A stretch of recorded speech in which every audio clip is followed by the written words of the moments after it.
Listen, we're having fun today because we're actually taking a look back at some of our most memorable girl chat moments from the season. When it comes to relationships, the topics are endless. Yeah. We love chatting about love and all the good and the bad that goes with it. Cheating, marriage, dating, proposal, you name it. When relationships are on the table, nothing is off limits. So take a look at this. Let me ask you ladies, have you heard of the term struggle love? Okay, basically it's the ride or die mentality of a woman who gets into the habit of constantly dating men who can't get their life together. That needed clap emojis in between.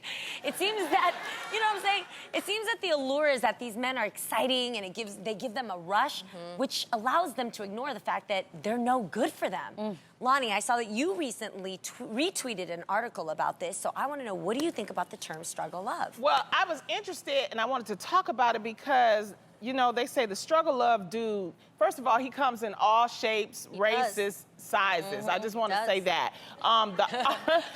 They define him as a man, he's unemployed, but you slide him a few dollars. He has commitment issues, but we love him through it. You know, he can be violent. We can handle it. He's got a chauvinistic attitude. We just put up with it. He has a Rolodex full of women. We still, you know, act like that's not happening. And so I wanted to talk about it today, ladies, because I'm like, there are a lot of women that's going through struggle love. How can we get these sisters and women out of struggle love? That's what I wanted to talk about. Yeah, and it's so real. Yeah. It's real. I mean, the saying of being ride or die has been around for years. I'm just wondering where we riding to and why I gotta die. Like, it's too much. There's a viral video that I actually saw on the Shade Room from @poetic_style, and I loved it. I'm gonna actually show you a little clip of it. Here it goes. Being a good woman is not about how you can take or how long you can stay. If he's not doing what he's supposed to, cut him off and be great. You're not obligated to stay through everything. That's what he wants you to believe because it benefits him. It benefits him. Yeah. Good. Struggle love benefits him. Listen to that, women. I love the idea of, like, okay, in this he actually said, yeah, he wants you to be a ride or die, but he has two bitches in the back seat. Right. Two side bitches, actually, was what it was. Okay, But like, you guys, we gotta think about this, and I think the root of all of these issues is the fact that as women, we don't love and value ourselves. Right.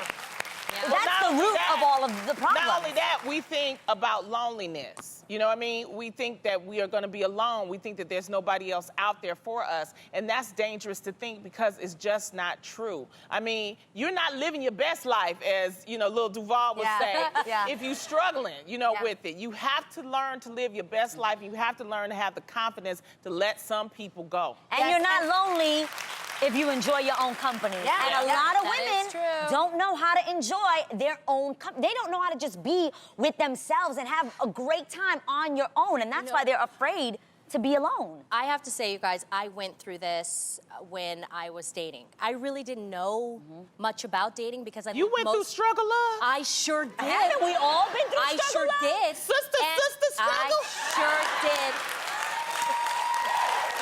That is proof, friends, that any of us can go through this. Yes, and the thing is, though, what got me out of it, I had a great, and I still have this best friend. She actually showed me, she said, you know what, Tamara, you sit here and you're complaining about all these guys you're dating, but guess what? You've got a pattern, and you have to recognize that. You're always going for men that you actually have to fix, and they validated me in the sense that I felt needed, right? So in psychology, that's called being codependent. I realized that I wasn't being independent in my relationships, but most importantly, I didn't realize at that point, like, wait a minute, I'm loving you real good. I deserve that in return. That's right. And I don't mean physically, you know what I mean. Yes. I'm talking about, you know, I would help take care of them mentally to the point where I was the one that was always exhausted. No, ladies, we are so much better than that. And the right one for you, it's gonna work out. Two halves don't make a whole, two wholes make a great team. That's right. That's what I always say, and it helped me out. You know, I read something and it said, if a flower doesn't bloom, do you fix the environment or do you fix the flower? Whoa. Exactly. Think about it. Now, when you think about your environment, right? You think about the people you talk to, the grams you're searching, the things that you read, the music you listen to, the conversations you get fixed up in, the men that you date and you choose. We can't blame those other circumstances because, boo, you are the one responsible for the soil, the earth that you put yourself in to grow and bloom the way that you should. Yes. Right? Yes. Loving yourself. Yes. No one blames the flower. Whoa. Blame the environment. the Yeah, environment. so you have the power to change your environment. Well, ladies, let's get out that struggle, all right? No, that's such a great topic. Yes.